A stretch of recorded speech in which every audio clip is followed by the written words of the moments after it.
உண்மையான அரசியல்வாதிகளா இவர்கள்?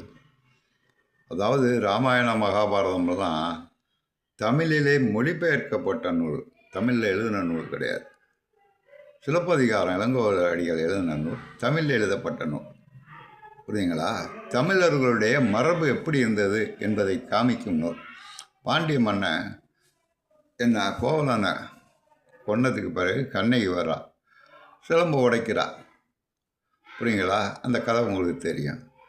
உடனே தன்மானம் காப்பதற்காக நாம் ஒரு தவறு செய்து விட்டோம் என்று பாண்டிய மன்னன் செத்து போகிறான். அப்பயே இது ஒரு தன்மானத்தை, தர்மத்தை காக்கக்கூடிய ஒரு அரசன் செய்ய வேண்டிய வேலை. இன்றைக்கி 108 இடத்த ஜெயிச்சிருக்கிறார், பெரும்பான்மையை நிரூபிப்பார். ஆனால் நாங்கள் தான் ஆட்சி பண்ணுவோன்ட்டு எதிர்கட்சிகள், மற்ற கூட்டணி கட்சிகள் தர்மத்தின் வழியில் எவனும் நடக்கலை. தான் அரசியலுக்கு வரணும், சம்பாதிக்கணும், இந்த ஒரே எண்ணம் தான் இருக்கிறதே தவிர உண்மையான நியாயம், தர்மம் எந்த அரசியல்வாதிட்டையும் கிடையாது. அதனால தான் 108 இடத்த அவர் ஜெயித்தார். இது மக்களுக்கு புரிந்து விட்டது. சரி, தர்மம்னா என்ன? முதல்ல சொல்கிறதே வள்ளுவர், அழுக்காறு. அழுக்காறுன்னா அடுத்தவனுடைய வளர்ச்சியை கண்டு பொறாமைப்படுதல். இதுதான் சத்தியமான உண்மை. அவன் வந்துடக்கூடாது முதலமைச்சராக, நாம தான் இருக்கணும். டிஎம்கே இருக்கணும், இல்லை ஏடிஎம்கே இருக்கணும். ஏன் புதுசாக ஒருத்தன் வரக்கூடாதா? நாட்டுக்கு நல்லது செய்யக்கூடாதா?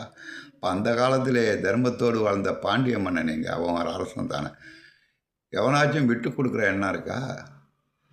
10 சீட்டு குறையுது, நான் 10 சீட்டு தரேன், உங்களுக்கு ஆதரவு தரேன், நீங்கள் ஆட்சி அமைங்க, சரியாக இல்லைன்னா வாபஸ் வாங்கிக்குவேன், எவனுக்காச்சும் சொல்ல தைரியம் இருக்கா?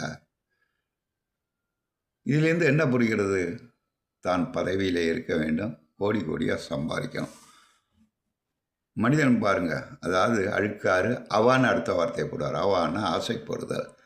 எதாக இருந்தாலும் எனக்கு தான் வேணும், எனக்கு தான் வேணும், அதான் அழுக்காறு, அவா. அடுத்தது கோவப்படுறது, வெகுளி. வெகுளினா கோபம். இன்னா சொல், அதாவது நல்ல சொல் இருக்க கனி இருப்ப காய் கவர்ந்தட்டும்பார் வள்ளுவர். ஒரு நல்ல பணம் இருக்கும்போது காயை உணாஞ்சி சாப்பிடுவானா? அதனால் இனிமையான சொல்ல பேசணும். எப்போ பார்த்தாலும் விஜய சாட்டை துறை முருகன் மாதிரி. அதனால் சாட்டை சீமான் கெட்டதுக்கு வீணாக போனதுக்கு சாட்டை துறைமுருகன் தான். இந்த மாதிரி அரசியல்வாதிக அதில் பக்கத்தில் வச்சுக்கிட்டு கொச்சை வார்த்தையில் பேசுகிறது எல்லாம் காரணம் தான் நீங்கள் தோற்றத்துக்கு. இதை அடிப்படையில் புரிந்து கொள்ள வேண்டும். தர்மத்தோடு வாழ நினைக்க வேண்டும். இதுதான் முக்கியமான விஷயம். நன்றி மாணவர்களே, மீண்டும் அடுத்த வீடியோவில் சந்திக்கலாம்.